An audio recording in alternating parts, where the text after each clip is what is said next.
ಗೌರವದಿಂದ ಖುಷಿಯಿಂದ ಇಲ್ಲಿ ಗಿಡಗಳನ್ನ ನೆಡಬೇಕು ಅಂತ ಹೇಳಿ ನಾನು ಎಲ್ಲರ ಹತ್ರ ಕೇಳ್ಕೊಳ್ತೇನೆ. ಅವಕಾಶಕ್ಕೆ ಧನ್ಯವಾದಗಳು. ಬೆಳಕು ಗ್ರಾಮದಲ್ಲಿ ಈ ಒಂದು ಯೂನಿವರ್ಸಿಟಿ ಜಾಗದಲ್ಲಿ ಸಸಿ ಬೆಳೆಸೋದಕ್ಕೆ ಅವಕಾಶ ಮಾಡಿಕೊಟ್ಟಿದ್ದಾರೆ. ಇವತ್ತು ನಾವು ನಮ್ಮ ಸಾಮಾಜಿಕ ಅರಣ್ಯ ವಿಭಾಗದಿಂದ ಉಡುಪಿ ವಲಯದಿಂದ ಈ ಕೆಲಸಗಳನ್ನು ನಿರ್ವಹಣೆ ಮಾಡ್ತಾ ಇದ್ದೀವಿ. ಒಟ್ಟು 1,500 ಗಿಡಗಳನ್ನ ಬೆಳೀತಾ ಇದ್ದೀವಿ. ಎಲ್ಲ ಹಣ್ಣಿನ ಗಿಡಗಳು, ಹೂವಿನ ಗಿಡಗಳು ಮತ್ತು ಫ್ರೂಟ್ ಬೇರಿಂಗು ಮತ್ತು ಫ್ಲವರ್ ಬೇರಿಂಗು ಮತ್ತು ಒಳ್ಳೆಯ ನೆರಳು ಕೊಡುವಂಥ ಗಿಡಗಳನ್ನು ಇಲ್ಲಿ ಬೆಳೆಸ್ತಾ ಇದ್ದೀವಿ. ಮತ್ತು ಇದಕ್ಕೆಲ್ಲ ಗ್ರಾಮಸ್ಥರು ಮತ್ತು ಶಾಲೆಯವರು ಮತ್ತು ಮುಖ್ಯವಾಗಿ ಈ ಗ್ರಾಮದವರೆಲ್ಲರೂ ಕೂಡ ಸಹಕಾರ ನೀಡಿ ಈ ಬೆಳೆಸಿರೋದನ್ನು ಚೆನ್ನಾಗಿ ಕಾಪಾಡೋದಕ್ಕೆ ಸಹಕಾರ ನೀಡಬೇಕು ಅಂತ ಹೇಳ್ತಾ ನಮ್ಮ ಇಲಾಖೆಯ ಈ ಒಂದು ಕಾರ್ಯಕ್ರಮಕ್ಕೆ ಎಲ್ಲರೂ ಕೂಡ ಸಹಕಾರ ನೀಡಿದ್ದಕ್ಕೆ ಧನ್ಯವಾದಗಳನ್ನು ಅರ್ಪಿಸ್ತೇನೆ. ಗ್ರಾಮದಲ್ಲಿ ಕಳೆದ 25 ವರ್ಷಗಳಿಂದ ನಿರಂತರವಾಗಿ ಬೃಹತ್ ವನ ಮಹೋತ್ಸವ ಮತ್ತು ಸಸಿ ವಿತರಣಾ ಕಾರ್ಯಕ್ರಮವನ್ನು ನಿರಂತರವಾಗಿ ಮಾಡಿಕೊಂಡು ಬರ್ತಾ ಇದ್ದೇವೆ. ಲಕ್ಷ ಸಸಿ ನೆಡುವಂತಹ ಕಾರ್ಯಕ್ರಮಕ್ಕೆ ಈಗಾಗಲೇ ಚಾಲನೆ ಕೊಟ್ಟಿದ್ದೇವೆ.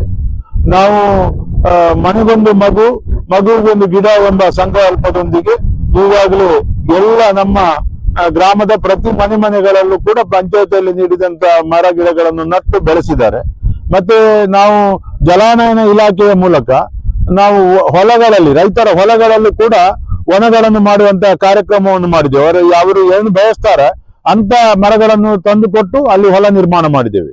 ಜಿಲ್ಲಾ ಪಂಚಾಯತ್ ಅರಣ್ಯ ಇಲಾಖೆಯ ಸಹಭಾಗಿತ್ವದಲ್ಲಿ ಒಡಂಬಡಿಕೆಯೊಂದಿಗೆ ಪಂಚಾಯತಿ ಮತ್ತು ಜಿಲ್ಲಾ ಪಂಚಾಯತಿಯ ಸಹಭಾಗಿತ್ವದಲ್ಲಿ ನಾವು ಸುಮಾರು 30 ಎಕರೆ ಜಮೀನಿನಲ್ಲಿ ಅರಣ್ಯವನ್ನು ಮಾಡಿ ಸಸಿ ನಟ್ಟು ಬೆಳೆಸಿ ಕಟಾವಾದಾಗ 50-50 ಅದರ ಆದಾಯದಲ್ಲಿ ಬರುವ ಹಣವನ್ನು ಆ ರೀತಿ ಪಂಚಾಯತಿಗೆ ಅಭಿವೃದ್ಧಿಗೆ ಪೂರಕವಾಗುವ ರೀತಿಯಲ್ಲಿ ಕೂಡ ಕಾರ್ಯಕ್ರಮಗಳನ್ನು ರೂಪಿಸಿಕೊಂಡಿದ್ದೇವೆ.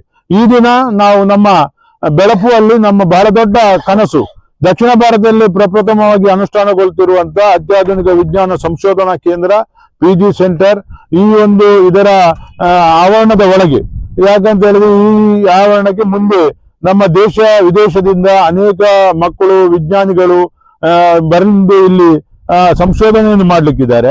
PG ಸೆಂಟರ್ ಅಲ್ಲಿ ಉನ್ನತ ಶಿಕ್ಷಣವನ್ನು ಪಡೀಲಿಕ್ಕಿದ್ದಾರೆ.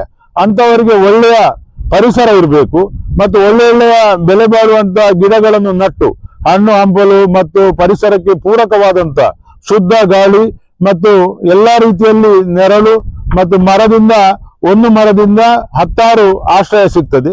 ಆ ಆಶ್ರಯ ಸಿಗುವ ರೀತಿಯಲ್ಲಿ ಮರಗಳನ್ನು ನೆಟ್ಟು ಈ ಪರಿಸರವನ್ನು ಬೆಳೆಸುವಂತ ಕಾರ್ಯಕ್ರಮಕ್ಕೆ ಈ ದಿನ ನಾವು ನಮ್ಮ ಅರಣ್ಯ ಇಲಾಖೆಯ ಜಿಲ್ಲಾ ಪಂಚಾಯತ್ ಅರಣ್ಯದ DFO ಅವರಿದ್ದಾರೆ, ನಮ್ಮ ರೇಂಜರ್ ಇದ್ದಾರೆ, ಮತ್ತೆಲ್ಲ ಅರಣ್ಯ ಅಧಿಕಾರಿಗಳ ಸಹಭಾಗಿತ್ವದಲ್ಲಿ, ಊರವರ ಸಹಭಾಗಿತ್ವದಲ್ಲಿ, ಶಾಲಾ ಮಕ್ಕಳ ಸಹಭಾಗಿತ್ವದಲ್ಲಿ ಈ ಕಾರ್ಯಕ್ರಮಕ್ಕೆ ನಾವು ಚಾಲನೆಯನ್ನು ಕೊಟ್ಟಿದ್ದೇವೆ. ಇದು ಖಾಲಿ ಗಿಡ ನೆಟ್ಟರೆ ಸಾಕಾಗುವುದಿಲ್ಲ.